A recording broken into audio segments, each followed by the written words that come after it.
Hello everyone, welcome back to my channel. Namaskar, মই দীপজ্যোতি আন এটি ভিডিঅ' লগত স্বাগত জনাইছোঁ। আশা কৰোঁ আপোনালোক সকলোৱে ভালে আছে আৰু মোৰ বহুত বেছি ভাল।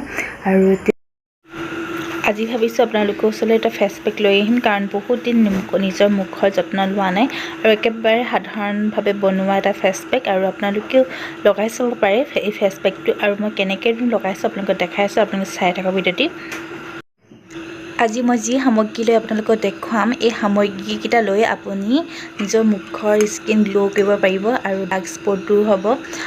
বহুতো কাম ইয়াৰ কৰিব আৰু আপোনালোকে লগাই চাব পাৰিব, ব্যৱহাৰ কৰি চাব আৰু তেতিয়া গম পাব কেনেকুৱা হয়।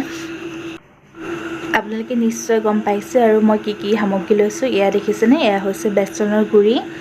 বেচনৰ গুড়ি লৈ লৈছোঁ মই আৰু এইফালে লৈছোঁ কেঁচাৰ গাখীৰ আৰু ইফালে লৈছোঁ মই হালধি গুড়ি আৰু এই সকলো সামগ্ৰী এই তিনিটা সামগ্ৰী মই আজি নিজৰ ফেচ পেক লগাম আৰু মুখত মই ফেচ পেক লগাম আৰু কেনেকুৱা হয় আপোনালোকক কৈ আছোঁ আৰু আপোনালোকে নিশ্চয় লগাই সকলোৱে। মই ফাৰ্ষ্টতে ল'ম মই বেচনৰ গুড়ি 2 চামুচ ল'ব। এতিয়া ল'ম মই এচিকুট হালধি, অকণমান হালধি লৈ ল'ব। ইয়াতে মই গাখীৰ লৈছোঁ 2 চামুচ, গাখীৰ লৈ পিনে ইয়াতে মই মিক্স কৰি দিম। এতিয়া এনেদৰে ভালদৰে মিক্স কৰি ল'ব আৰু ইয়াত দেখিছেনে, এতিয়া ধুনীয়াকৈ মিক্স হৈ ল'ব দিব আৰু মিক্স হোৱাৰ পাছত আপোনালোকে মুখত ব্যৱহাৰ কৰিব। ফেচ পেক কৰাৰ আগতে আপোনালোকে মুখখন ভালদৰে ধুই ফেচ ৱাছ কৰি ল'ব।